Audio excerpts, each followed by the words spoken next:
O Edson, deixa eu ver quem pergunta. É o Paulo Gagliardi. É verdade que está havendo uma desconstrução do caso de Varginha, né? Voltando um pouco aí para responder a pergunta do Paulo.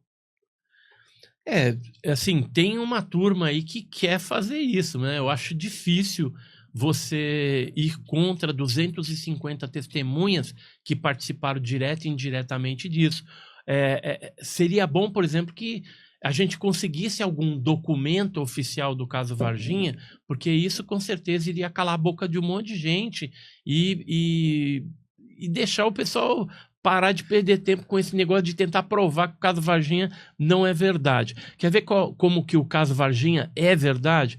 As explicações oficiais do Exército Brasileiro para explicar o que era aquela criatura falam que era um casal de anões grávido. O Major Causa falou isso.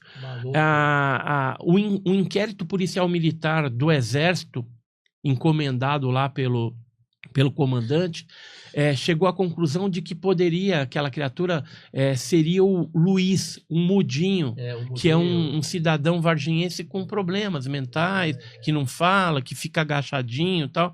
Então, as explicações oficiais, elas nos fazem até pensar como que pode um exército dar uma explicação tão esdrúxula dessa. E aí, o que nos faz pensar? E agora eu vou botar uma pulga atrás da orelha de todo mundo aí. Os documentos de Varginha existem. O caso Varginha foi classificado como ultra secreto. Então, é um tempo de 25 anos para depois ser liberado. Quando o caso fez 25 anos, havia alguns advogados, né, que estavam tentando liberar alguma coisa dessa. Eu conheço um deles, inclusive. E o Exército entrou com uma petição usando uma brecha na lei e pedindo para que a documentação fosse reclassificada por mais 25 anos. Ou seja, somente em 2046 é que vai ser liberado. Aí a pergunta que não quer calar. Se era um mudinho, se era o casal de anões, por que o Exército postergou por mais 25 anos até 2046? Ou seja, se não é nada, se o caso Varginha não aconteceu nada, por que está, logo, né? Por que está desclassificado? Então, é uma perda de tempo desse pessoal tentar desconstruir o caso Varginha. Com essas teorias aí. Agora, a gente fica pensando até o seguinte, que há um interesse por parte dos militares em se acobertar o caso Varginha. A gente sabe que no passado pessoas houve tentativas de suborno e pessoas também receberam dinheiro para ficarem caladas em relação a esse caso, de forma a abafar todo esse processo, né? Tem algumas pessoas que a gente não pode afirmar que receberam dinheiro, mas mudaram muito a sua opinião de lá para cá. E isso pode estar sendo orquestrado pelos próprios militares no intuito de acobertar o caso ou de denegrir a imagem do caso. E assim, a gente não sabe se essas pessoas que agora estão falando, estão tentando desconstruir o caso Varginha, se eles estão sendo pagos aí por alguma coisa, ou se tem alguma manobra de contra-informação, de desinformação por trás do caso Varginha. Porque é só você olhar, assim, se você tem um pouco de raciocínio lógico, é só você olhar o que aconteceu no caso Varginha, pegar esses depoimentos, poxa, olha lá, você vai ver que não há contradição num monte de coisa, né? Sim, tem algumas coisas ali que às vezes é o interesse de se acobertar, de se colocar uma informação fraudulenta para tentar minar e descredibilizar o caso. Mas não quer dizer que o caso todo é mentira. Sim. Né? O caso Varginha... Alguns pontos... Meu ponto pessoal, o caso Varginha é 100% autêntico. 100%. Eu vou morrer falando isso. E assim, eu espero estar vivo quando algum documento ou algum vídeo ou alguma coisa mais cabal vier à tona a respeito qualquer desse caso. O Edson, pergunta para o Edson quais são os casos de OSNIs, né? Objetos submarinos não identificados, mais convincente que você já pesquisou. Olha, tem alguns casos que a gente pesquisou lá no litoral de São Paulo. Teve um que foi bem interessante na década de 70, e a testemunha falou que chegou na Praia do Guaiúba, no Guarujá, Praia do Guaiúba ali no litoral, né? E viu uma nave em forma de disco. Aquele objeto desceu até a parte da água, né? Só que, de repente, uma espécie de cúpula abriu, saíram 2 seres de dentro desse objeto, pegaram uma espécie de mangueira, começaram a passar...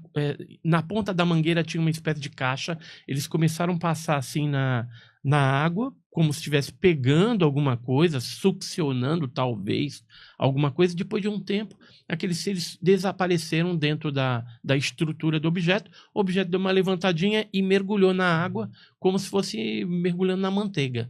Né? Nem água espirrou, nem nada. Tem muitos relatos. Então, tem relatos assim, né, de OSNI, né, que entraram dentro do mar. Tem casos na Ilhabela de objetos que saíram de dentro do mar. Então, se supõe hoje que deva existir uma base submarina estratégica de operações desses objetos na região, no litoral norte de São Paulo, devido a casos que estão ocorrendo até nos dias atuais, tá?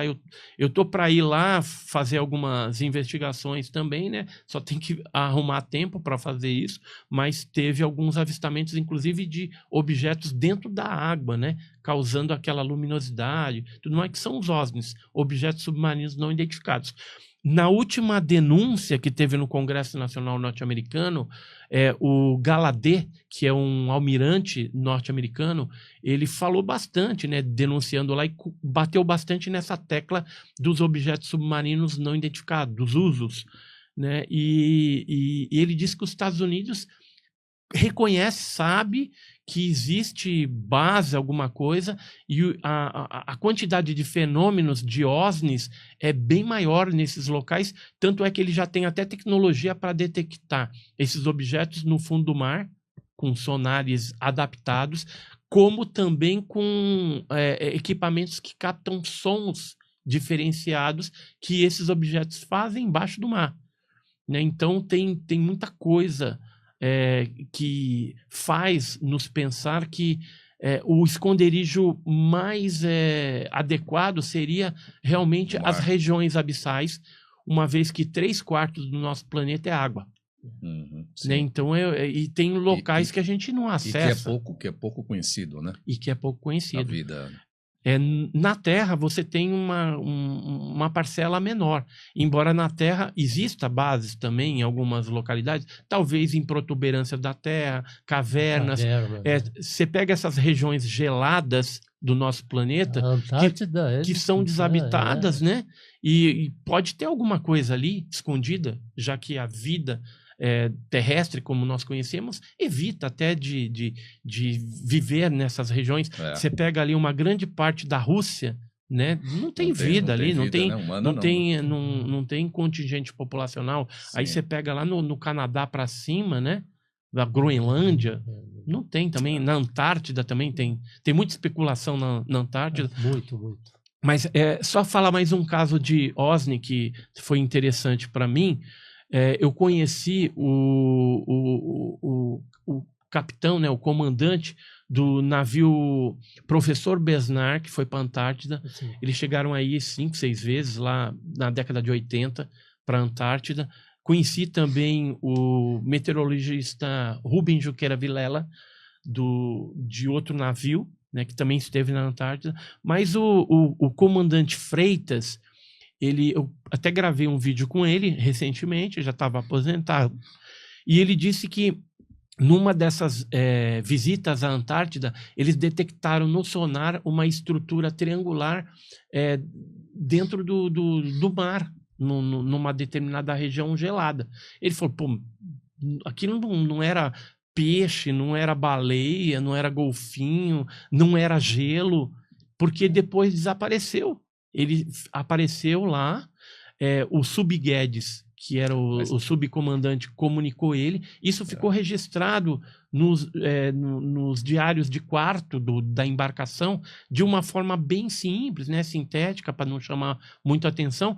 Mas esse pessoal embarcado, né, marinheiro mercante, que foram para lá a estudos, né, pelo Brasil, eles viram um monte de coisa, além de naves. Parecido com uma nave? Era como se fosse um V, assim, um negócio meio triangular. Se locomovia dentro do mar. Dentro do gelo, dentro da água. Então, OSNI, novamente. Então, assim, tem inúmeros casos que ocorreram no litoral, né? Todo o litoral do mundo inteiro, ele é repleto de casos de objetos submarinos não identificados.